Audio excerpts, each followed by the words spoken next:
Merci de nous rejoindre pour ce dernier numéro de la semaine. Au sommet de cette édition, une saisine de plus de 282 millions de francs CFA de produits alimentaires impropres à la consommation, mais aussi de la drogue. C'est le bulletin de la brigade mobile de contrôle économique de la répression des fraudes. Voici donc pour le sommet de ce journal, fidèles téléspectateurs. Bonsoir, merci de nous rejoindre. Une saisine de plus de 282 millions de francs CFA en termes de produits alimentaires impropres à la consommation, de contrefaçon également de la drogue par la brigade mobile de contrôle économique et de la répression des fraudes. C'est le bulletin présenté ce vendredi à la presse. On voit cela avec Abibalaï Bourema. Il n'y a même pas de discussion, les bouteilles sont confisquées et ils vont payer des amendes. Dans la dynamique de garantir l'assainissement du marché, le respect des prix administrés et la protection du consommateur, le ministère de l'Industrie, du Commerce et de l'Artisanat, à travers la BMCRF, la Brigade mobile de contrôle économique et de répression des fraudes, mène des opérations sur le terrain. Ces opérations qui consistent à contrôler les prix et la qualité primaire des produits sur le marché ont permis à la BMCRF d'opérer une grande saisie.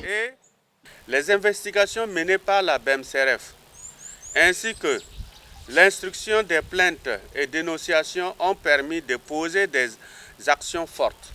Le retrait du marché de 3 450 boîtes de mayonnaise périmées, la saisie de près de 4 tonnes de lait Nido en poudre impropre à la consommation, la saisie d'un important lot de boissons sucrées périmées, le démantèlement d'un réseau infortuné qui reconditionnait du riz en diminuant le poids.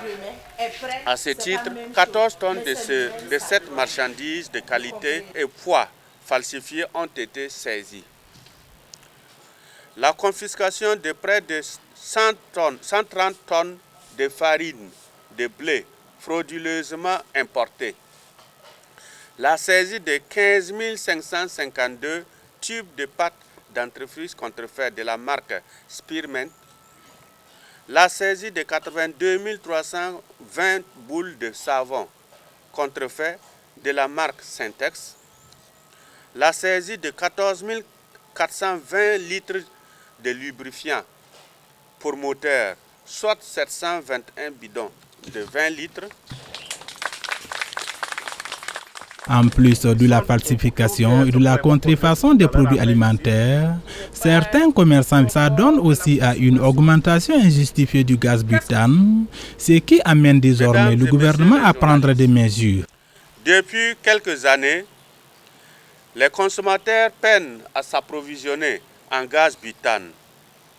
Cette situation a conduit le gouvernement à prendre des mesures pour juguler le phénomène à travers le renforcement des capacités opérationnelles de la SONABI, la mise en place d'un cadre permanent de concertation sur le gaz, la mise sous régime de prix fixé et la fixation du prix de vente au détail du gaz butane, la prise d'un arrêté précisant l'exclusivité de la vente du gaz butane subventionné et contenu dans les bouteilles de 1 à 12,5 kg à l'utilisation domestique des ménages. L'intensification des contrôles des prix par la BMCRF. Ces contrôles ont permis de dissuader et de décourager certains commerçants véreux qui s'adonnaient à des pratiques de prix illicites et de détention illégale de gaz butane à des fins de spéculation. 340 bouteilles de gaz, toutes marques confondues, et des moyens de transport, notamment des tricycles, ont été confisqués. Dans le cadre de la lutte contre la drogue, la BMCRF a saisi, entre autres, 23 kg de chanvre indien le 10 septembre dernier, 2400 boîtes de médicaments de la rue Efferalgan et 5394 pièces de cigarettes électroniques appelées communément chicha. L'ensemble de ces saisies est estimé à 282 575 000 francs CFA. Période oblige et dans cette édition, nous faisons un tour dans les librairies afin de constater un tant soit peu l'engouement qui s'y trouve à l'occasion donc de la rentrée des classes. On va cela avec Odette Zongina, Gidon Tapsova.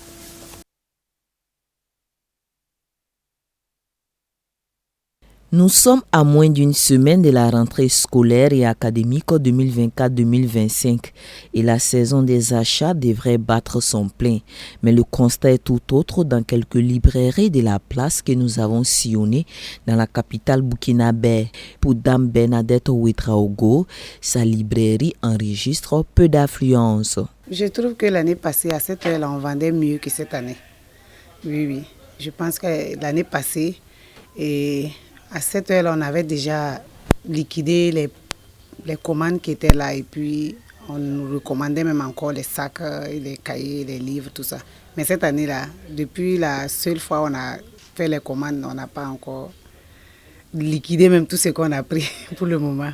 Les raisons justifiant cette morosité n'en manquent pas.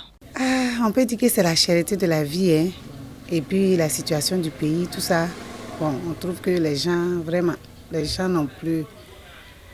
Les choses ont augmenté. Donc, sur les sacs et les fournitures, bon, c'est vrai que ça n'a pas augmenté. Mais seulement, c'est l'argent qui manque aux gens. Oui. Les mêmes prix, quand même. Académie, cahier. Si à la librairie Shalom les prix semblent inchangés, à la librairie Marécos, on parle d'une hausse des prix de fournitures.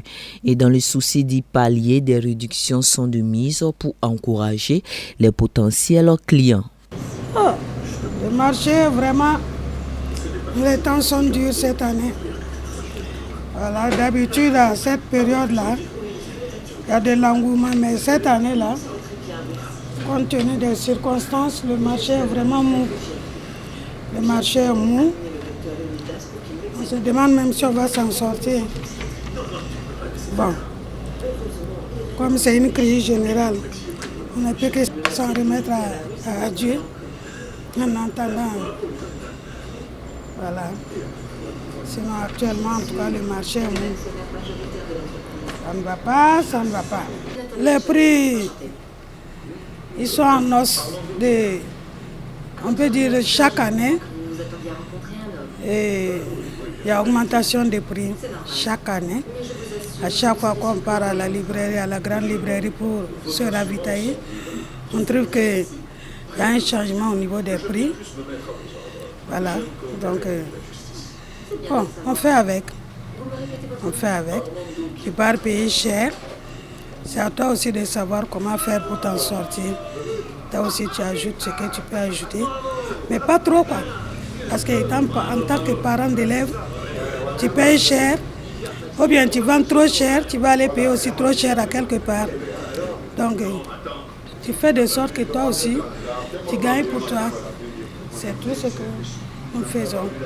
L'optimisme est tout de même au rendez-vous et l'espoir est toujours permis pour ces libraires qui croient en la résilience des parents d'élèves qui aspirent à un Burkina Faso meilleur où les jeunes sont instruits et cultivés. Elle clame par ailleurs au retour de la paix au Faso, gage de toute stabilité. Un autre sujet dans cette édition, parmi les métiers en vogue au Burkina Faso, il y a la blanchisserie, encore appelée pressing. Beaucoup d'hommes et de femmes exercent donc ce métier dans la capitale du Burkina Faso. Partant souvent de revenus modestes, certains arrivent à tirer leur épingle du jeu malgré les embûches. Zoom donc sur ce métier avec Toudasida Salamedrogo. La blanchisserie ou le pressing, un métier en vogue, surtout dans la ville de Ouagadougou. On en dénombre une foultitude dans la capitale burkinabé. Les entreprises qui sont dans le domaine laver, sécher, repasser sont en outre les tâches auxquelles sont préposés ces travailleurs. Ici, dans ce pressing géré par une dame, les débuts n'ont pourtant pas été aisés.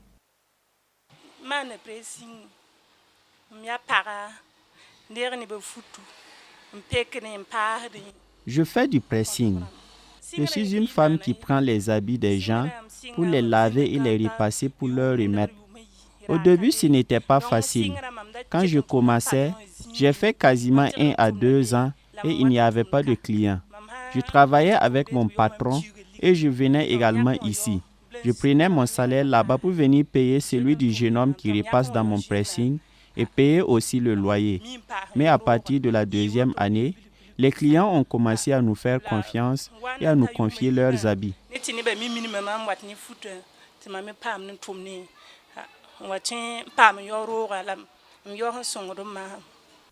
Même si l'entreprise n'est pas la plus achalandée, Madame Kaboré, qui l'a ouverte depuis 2016, note tout de même une évolution.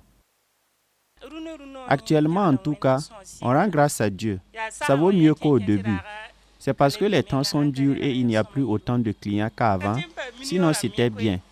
On ne peut pas avoir des millions. Au mieux, on peut avoir 100 000 francs le mois. Avec le loyer et les dépenses, ce qui te restera tourne autour de 50 000 ou 40 000 francs. Dans cette autre blanchisserie, les offres de services sont plus étoffées, allant du lavage jusqu'à la location même de robes de mariée. Pourtant, le principal responsable a dû lui aussi vivre une traversée du désert.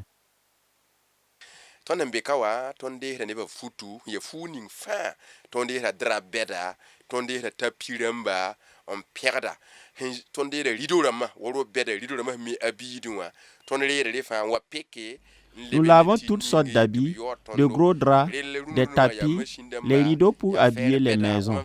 Nous utilisons des machines, des fers à forte valeur. Par exemple, mon fer à repasser déposé ici fonctionne avec 30 ampères-mètres. Pour quelqu'un qui a débuté avec un fer à charbon, c'est un progrès. Je dis cela pour faire comprendre aux jeunes qui ont le goût du gain facile qu'on peut partir de rien ou presque pour devenir grand. Nous avons ici des robes de mariage également que nous mettons en location et à des prix forfaitaires.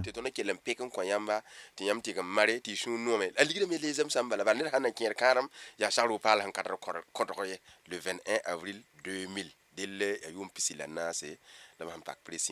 J'ai ouvert mon pressing le 21 avril 2000. Cela fait 24 ans. Le début n'était pas facile. J'ai commencé avec le fer à charbon. J'ai dû chercher une petite maison à raison de 8 000 francs le mois pour le loyer avec une caution de 3 mois exigée. Où allais-je avoir cet argent? Je n'avais que les 8 000 francs. J'allais tous les jours donc voir le propriétaire, au point où un jour, il a vu que j'étais déterminé et il a fini par me donner la maison.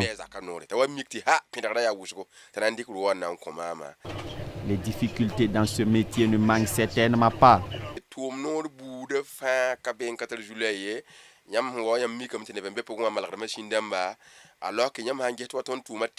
Les machines que vous avez vues, quand il y a des pièces qui se gâtent, on n'en trouve pas de nouvelles pour échanger, à moins d'en avoir une ancienne pour faire monter. De plus, parfois il y a des clients et parfois ils se font aussi rares, mais c'est comme ça.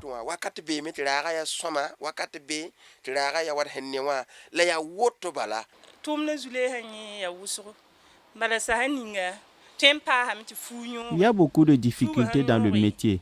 Souvent, tu peux brûler un vêtement en le repassant. Quand cela arrive, nous informons le client en question. Pour les plus compréhensifs, ils tolèrent, mais certains clients exigent d'être remboursés. Également, certains clients donnent leurs habits à repasser et quand c'est fait, ils promettent de revenir payer, mais disparaissent sans le faire.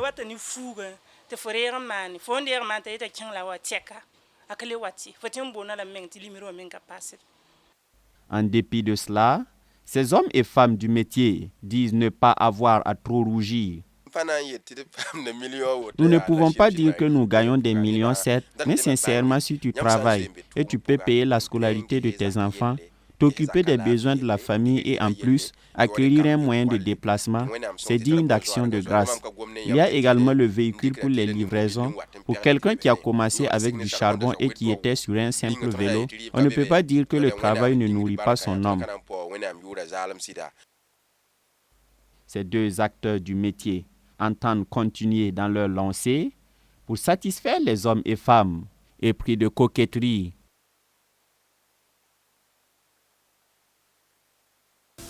Voilà qui met fin à cette édition. Nous nous exhortons donc avec ce passage biblique de Colossiens 3. Tout ce que nous faisons, faisons-le comme pour le Seigneur et non pour les hommes, car Dieu récompense toujours nos actions. Fin de ce journal, vous nous avez reçu depuis Boromo. Bonsoir à vous, demeurez bénis en Christ Jésus. Aristide Ouedraogo a réalisé ce.